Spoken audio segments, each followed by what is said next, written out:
తూర్పుగోదావరి జిల్లా తాళ్ళపూడి మండలంలో ఇప్పటికే 50% కోతలు పూర్తయ్యాయని, మిగిలిన పంటలు కూడా కోతలకు సిద్ధంగా ఉన్నాయని పేర్కొన్నారు. వాతావరణ పరిస్థితులు అనుకూలంగా ఉండడంతో తేమ శాతం సమస్యలు తలెత్తవని వెల్లడించారు. మలకపల్లి గ్రామంలో శాసనసభ్యులు మోపిడి వెంకటేశ్వరరావుతో కలిసి ధాన్యం కొనుగోలు కేంద్రాన్ని ప్రారంభించారు. టీబీ వ్యాధిపై అవగాహన కల్పించే గోడప్రతుల్ని ఆవిష్కరించారు. ముందస్తు పరీక్షలు, సరైన చికిత్సతో టీబీని పూర్తిగా నయం చేసుకోవచ్చని, ప్రభుత్వం ఉచితంగా మందులు అందిస్తుందని ఎమ్మెల్యే తెలిపారు.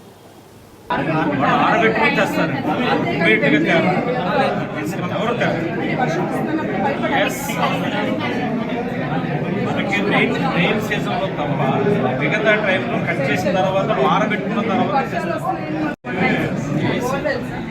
కూరగాయలతో పాటు కొన్ని విత్తనాలు అడ్వాన్స్ వచ్చేస్తాయి.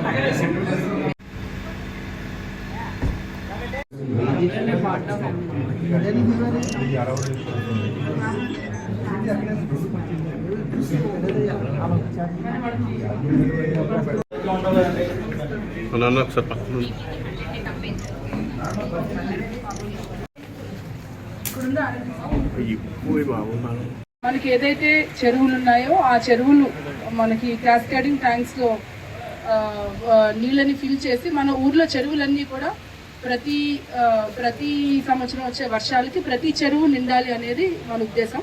ఏదైనా చెరువు నిండకుండా ఉంటే ఆ చెరువు నిండాలంటే మనం ఏం చేయాలి, దానికి పైన వచ్చిన ఫీడర్ ఛానల్స్ని మనం ఎలా క్లీన్ చేయాలి, లేదా 2 చెరువుల్ని మనం ఏదైనా ఇంటర్ కనెక్ట్ చేయొచ్చా, లేదంటే ఇందాక ఎమ్మెల్యే గారు అన్నారు కొన్ని కెనాల్స్ లిఫ్ట్ నుంచి ఏమన్నా మనం లింక్ చేయొచ్చా అనేది మనము అదొక ప్లానింగ్ జలధార జలహారతి ద్వారా చేస్తున్నాము. మన ప్రతి చెరువు కూడా నిండాలి అనేది మన కోరిక. ఇందులో ఏదైతే మనకు నరేగాలో మన వర్కర్స్ ఉన్నారో, విబిజీ రామ్జీ అంటున్నారు, నరేగాలో ఏదైతే వర్కర్స్ విబిజీ రామ్జీ ద్వారా ఉన్న వర్కర్స్ని అందరినీ కూడా మనము ఈ చెరువు పూడికి తీతలో సిమిలర్గా ఫీడర్ ఛానల్స్ని క్లీన్ చేయడం ద్వారా చెరువు నీళ్లు నిండి మన గ్రౌండ్ వాటర్ లెవెల్స్ కూడా నీళ్లు పెరిగే రకంగా ఒక వినూత్నమైన కార్యక్రమం ఇక్కడ ఆల్రెడీ సగం హార్వెస్టింగ్ కూడా అయింది, మిగతాది కూడా హార్వెస్టింగ్ తొందరగా అయిపోతుందని చెప్తున్నారు ఈ గ్రామం వరకు.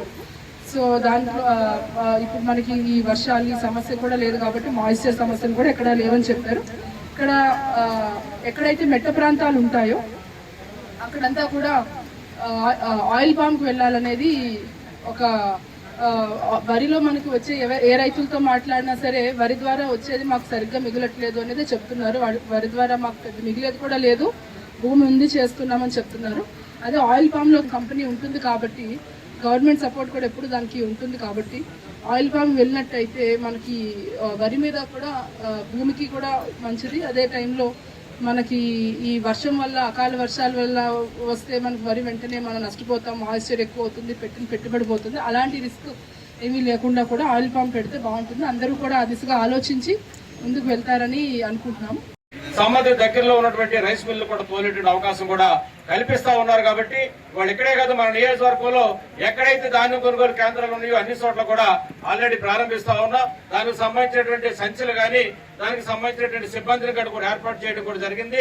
ఎక్కడ కూడా ఇబ్బంది లేకుండా గత ప్రభుత్వంలో ఏదైతే ఇబ్బంది పడ్డారో మీరు అది లేకుండా ఇవాళ పారదర్శకంగా డబ్బులు అకౌంట్ లోకి 24 గంటల్లోనే అకౌంట్ లోకి డబ్బులు పడే విధంగా కూడా ప్రభుత్వంతో చర్యలు తీసుకుంటా ఉన్నదని చెప్పని కూడా ఈ సందర్భంగా తెలియజేసుకుంటూ ఇవాళ ధాన్యం కొనుగోలు కేంద్రానికి అదేవిధంగా ప్రధానమంత్రి గారు SC/ST సూర్యగారిక పథకాన్ని కూడా ప్రారంభోత్సవానికి ఇచ్చేసినటువంటి గౌరవ కలెక్టర్ గారికి ప్రత్యేకంగా ఆ యొక్క అభినందనలు కృతజ్ఞతలు తెలియజేసుకుంటూ గౌరవ కలెక్టర్ గారిని మాట్లాడవలసిందిగా కోరుతా ఉన్నా.